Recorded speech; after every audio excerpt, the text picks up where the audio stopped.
An Apology for the Bible by Richard Watson.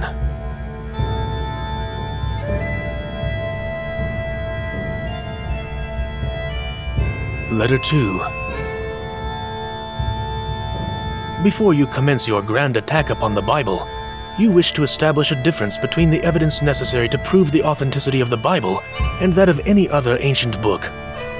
I am not surprised at your anxiety on this head, for all writers on the subject have agreed in thinking that St. Austin reasoned well when, in vindicating the genuineness of the Bible, he asked, "What proofs have we that the works of Plato, Aristotle, Cicero, Varro, and other profane authors were written by those whose names they bear, unless it be that this has been an opinion generally received at all times and by all those who have lived since these authors?"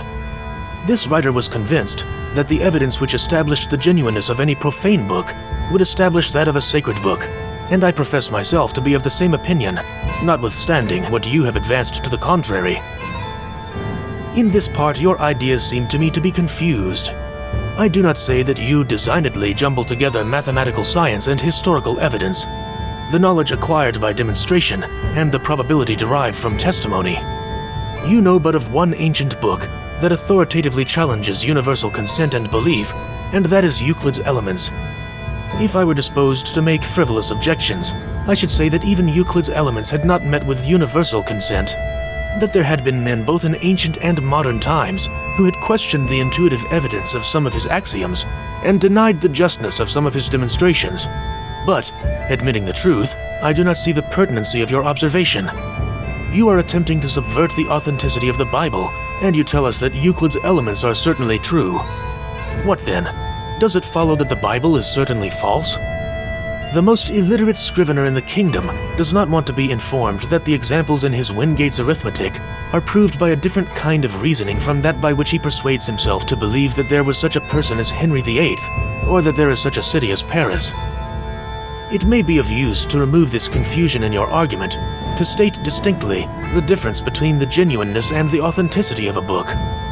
A genuine book is that which was written by the person whose name it bears as the author of it. An authentic book is that which relates matters of fact as they really happened. A book may be genuine without being authentic, and a book may be authentic without being genuine.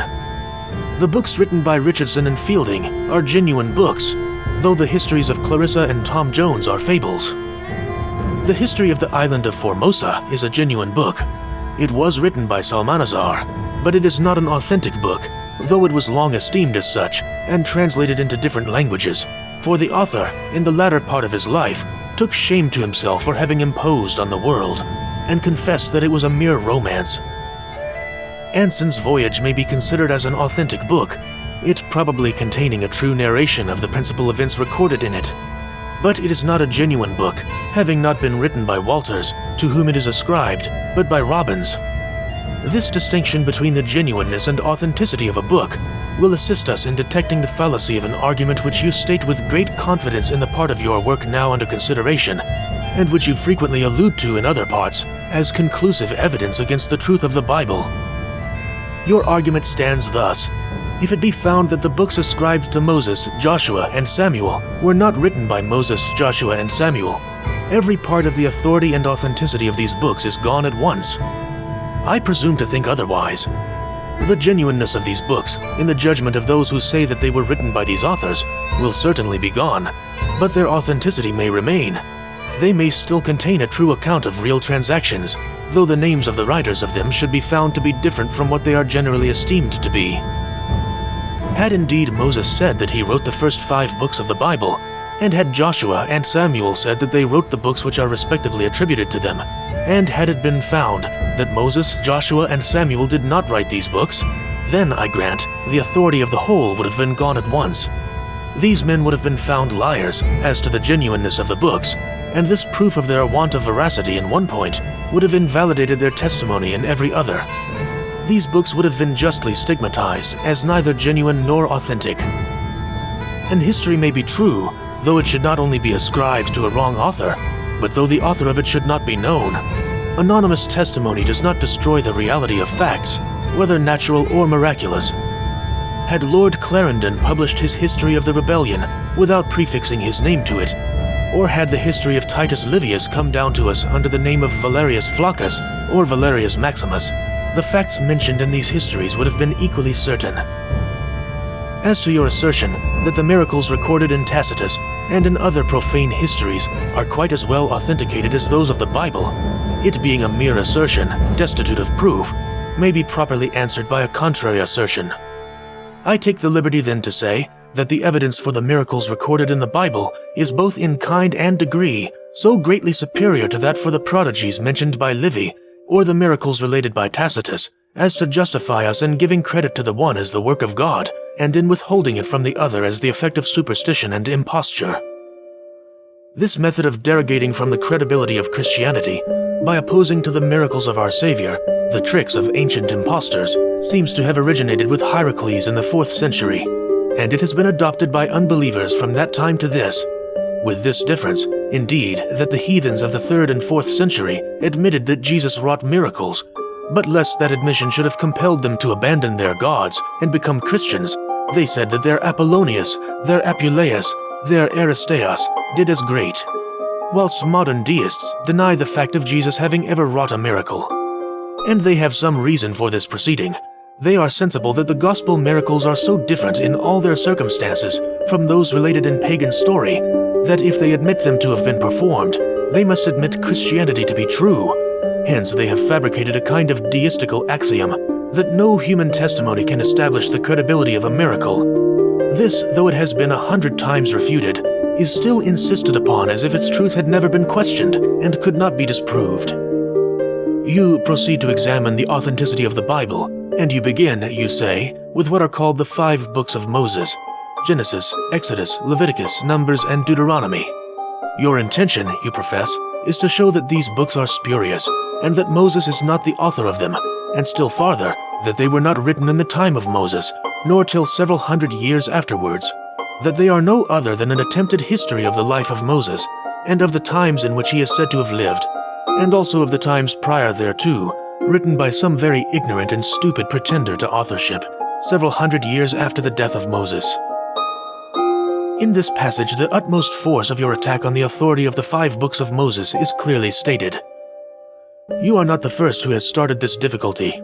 It is a difficulty indeed of modern date, having not been heard of either in the synagogue or out of it, till the 12th century.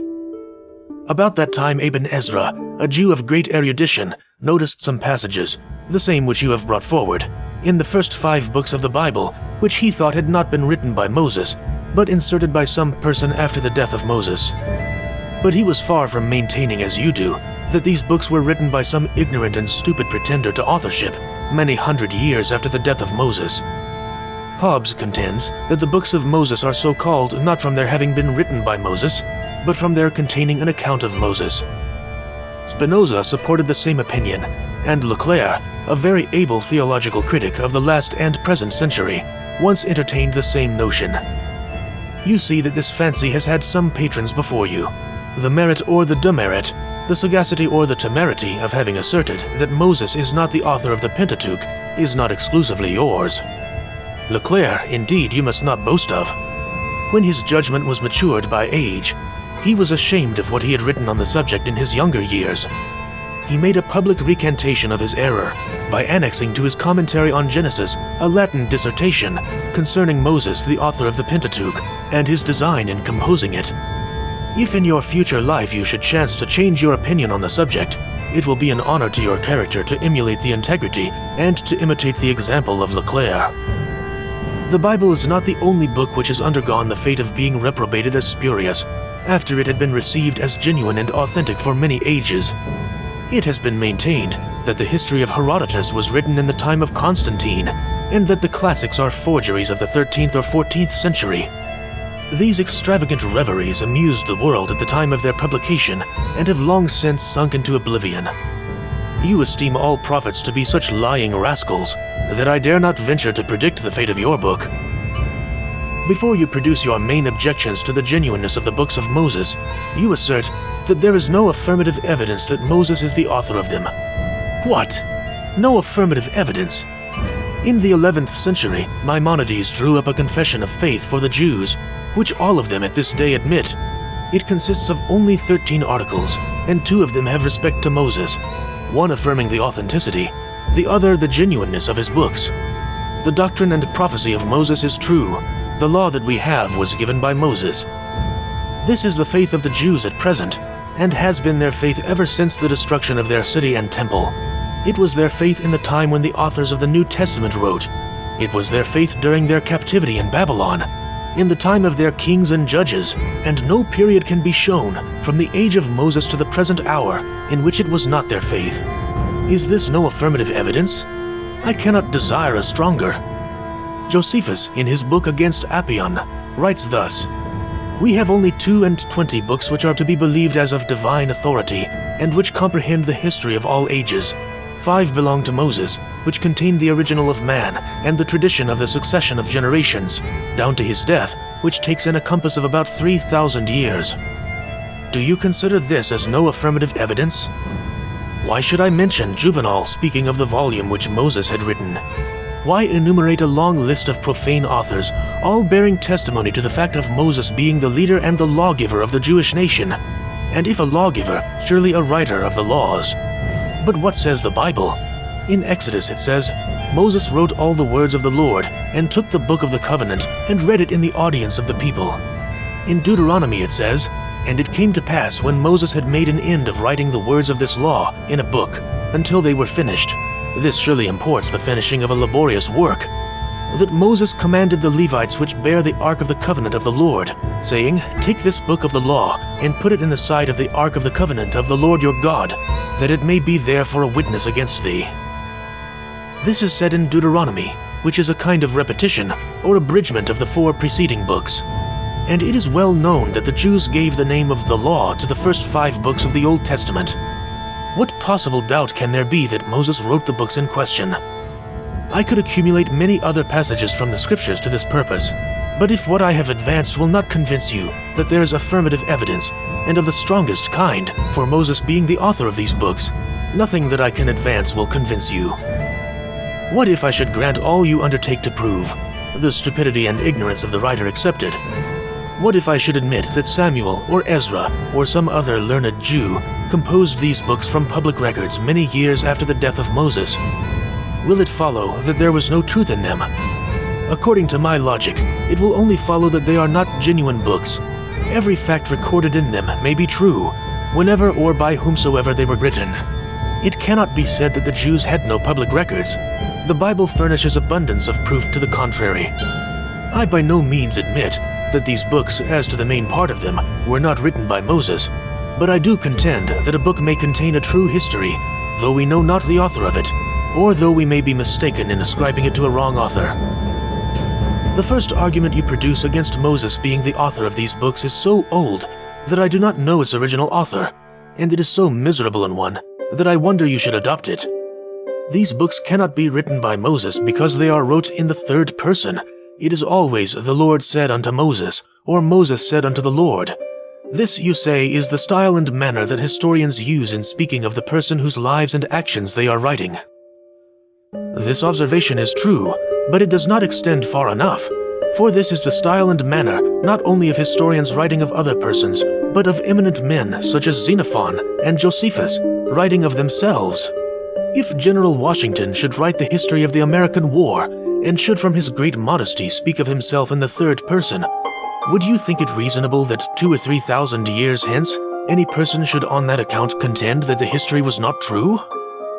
Caesar writes of himself in the third person. It is always Caesar made a speech, or a speech was made to Caesar. Caesar crossed the Rhine, Caesar invaded Britain. But every schoolboy knows that this circumstance cannot be adduced as a serious argument against Caesar's being the author of his own commentaries. But Moses, you urge, cannot be the author of the book of Numbers, because he says of himself that Moses was a very meek man, above all the men that were on the face of the earth.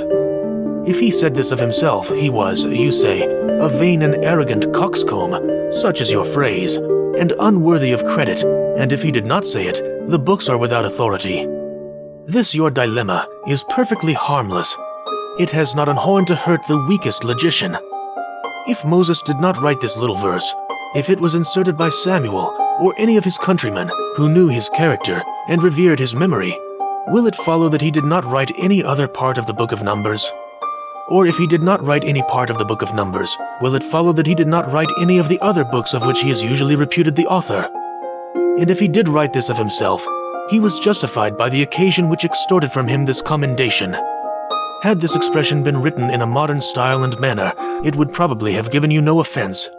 For who would be so fastidious as to find fault with an illustrious man who, being calumniated by his nearest relations as guilty of pride and fond of power, should vindicate his character by saying, "My temper was naturally as meek and unassuming as that of any man upon earth"? There are occasions in which a modest man who speaks truly may speak proudly of himself without forfeiting his general character, and there is no occasion which either more requires or more excuses this conduct than when he is repelling the foul and envious aspersions of those who both knew his character and had experienced his kindness. And in that predicament stood Aaron and Miriam, the accusers of Moses. You yourself have probably felt the sting of calumny and have been anxious to remove the impression. I do not call you a vain and arrogant coxcomb for vindicating your character, when in the latter part of this very work you boast, and I hope truly, that the man does not exist that can say I have persecuted him, or any man or any set of men in the American Revolution, or in the French Revolution, or that I have in any case returned evil for evil. I know not what kings and priests may say to this. You may not have returned to them evil for evil because they never, I believe, did you any harm, but you have done them all the harm you could, and that without provocation. I think it needless to notice your observation upon what you call the dramatic style of Deuteronomy. It is an ill-founded hypothesis. You might as well ask where the author of Caesar's commentaries got the speeches of Caesar as where the author of Deuteronomy got the speeches of Moses. But your argument that Moses was not the author of Deuteronomy, because the reason given in that book for the observation of the Sabbath is different from that given in Exodus, merits a reply. You need not be told that the very name of this book imports, in Greek, a repetition of a law, and that the Hebrew doctors have called it by a word of the same meaning. In the 5th verse of the 1st chapter, it is said in our Bibles, Moses began to declare his law, but the Hebrew words more properly translated import that Moses began or determined to explain the law. This is no shift of mind to get over a difficulty. The words are so rendered in most of the ancient versions, and by Phagius, Vetablus, and Leclerc, men eminently skilled in the Hebrew language. This repetition and explanation of the law was a wise and benevolent proceeding in Moses, that those who were either not born or were mere infants when it was first, 40 years before, delivered in Horeb, might have an opportunity of knowing it, especially as Moses their leader was soon to be taken from them, and they were about to be settled in the midst of nations given to idolatry and sunk in vice. Now where is the wonder that some variations and some additions should be made to a law when a legislator thinks fit to republish it many years after its first promulgation? With respect to the Sabbath, the learned are divided in opinion concerning its origin, some contending that it was sanctified from the creation of the world, that it was observed by the patriarchs before the flood, that it was neglected by the Israelites during their bondage in Egypt, revived on the falling of manna in the wilderness, and enjoined as a positive law at Sinai. Others esteem its institution to have been no older than the age of Moses, and argue that what is said of the sanctification of the Sabbath in the book of Genesis is said by way of anticipation.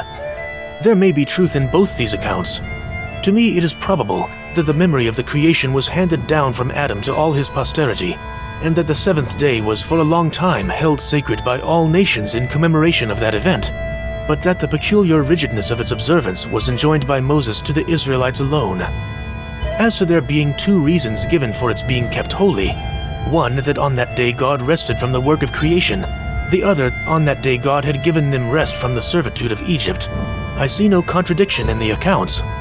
If a man in writing the history of England should inform his readers that the Parliament had ordered the 5th of November to be kept holy because on that day God had delivered the nation from a bloody intended massacre by gunpowder, and if in another part of his history he should assign the deliverance of our church and nation from popery and arbitrary power by the arrival of King William as a reason for its being kept holy, would anyone contend that he was not justified in both these ways of expression, or that we ought from thence to conclude that he was not the author of them both? You think that law in Deuteronomy inhuman and brutal, which authorizes parents, the father and mother, to bring their own children to have them stoned to death for what it is pleased to call stubbornness. You are aware, I suppose, that paternal power amongst the Romans, the Gauls, the Persians, and other nations was of the most arbitrary kind, that it extended to the taking away the life of the child. I do not know whether the Israelites in the time of Moses exercised this paternal power. It was not a custom adopted by all nations, but it was by many, and in the infancy of society, before individual families had coalesced into communities, it was probably very general. Now Moses, by this law, which you esteem brutal and inhuman, hindered such an extravagant power from being either introduced or exercised amongst the Israelites. This law is so far from countenancing the arbitrary power of a father over the life of his child that it takes from him the power of accusing the child before a magistrate. The father and the mother of the child must agree in bringing the child to judgment, and it is not by their united will that the child was to be condemned to death. The elders of the city were to judge whether the accusation was true, and the accusation was to be not merely, as you insinuate, that the child was stubborn, but that he was stubborn and rebellious, a glutton and a drunkard. Considered in this light, you must allow the law to have been an humane restriction of a power improper to be lodged with any parent. That you may abuse the priests, you abandon your subject. Priests, you say, preach up Deuteronomy, for Deuteronomy preaches up tithes. I do not know that priests preach up Deuteronomy more than they preach up other books of Scripture, but I do know that tithes are not preached up in Deuteronomy more than in Leviticus, in Numbers, in Chronicles, in Malachi, in the law, the history, and the prophets of the Jewish nation. You go on. It is from this book, chapter 25, verse 4, they have taken the phrase and applied it to tithing, "Thou shalt not muzzle the ox when he treadeth out the corn," and that this might not escape observation, they have noted it in the table of contents at the head of the chapter, though it is only a single verse of less than 2 lines. O priests, priests, ye are willing to be compared to an ox for the sake of tithes. I cannot call this reasoning, and I will not pollute my page by giving it a proper appellation. Had the table of contents, instead of simply saying, "The ox is not to be muzzled," said "tithes enjoined," or "priests to be maintained," there would have been a little ground for your censure. Whoever noted this phrase at the head of the chapter had better reason for doing it than you have attributed to them. They did it because St. Paul had quoted it when he was proving to the Corinthians that they who preached the gospel had a right to live by the gospel. It was Paul, and not the priests, who first applied this phrase to tithing. St. Paul indeed did not avail himself of the right he contended for. He was not therefore interested in what he said. The reason on which he grounds the right is not merely this quotation, which you ridicule, nor the appointment of the law of Moses, which you think fabulous, nor the injunction of Jesus, which you despise. No, it is a reason founded in the nature of things, and which no philosopher, no unbeliever, no man of common sense can deny to be a solid reason. It amounts to this, that the laborer is worthy of his hire. Nothing is so much a man's own as his labor and ingenuity, and it is entirely consonant to the law of nature that by the innocent use of these he should provide for his subsistence. Husbandmen, artists, soldiers, physicians, lawyers, all let out their labor and talents for a stipulated reward. Why may not a priest do the same? Some accounts of you have been published in England, but conceiving them to have proceeded from a design to injure your character, I never read them. I know nothing of your parentage, your education, or condition in life. You may have been elevated by your birth above the necessity of acquiring the means of sustaining life by the labor either of hand or head. If this be the case, you ought not to despise those who have come into the world in less favorable circumstances. If your origin has been less fortunate, you must have supported yourself, either by manual labor or the exercise of your genius. Why should you think that conduct disreputable in priests, which you probably consider as laudable in yourself?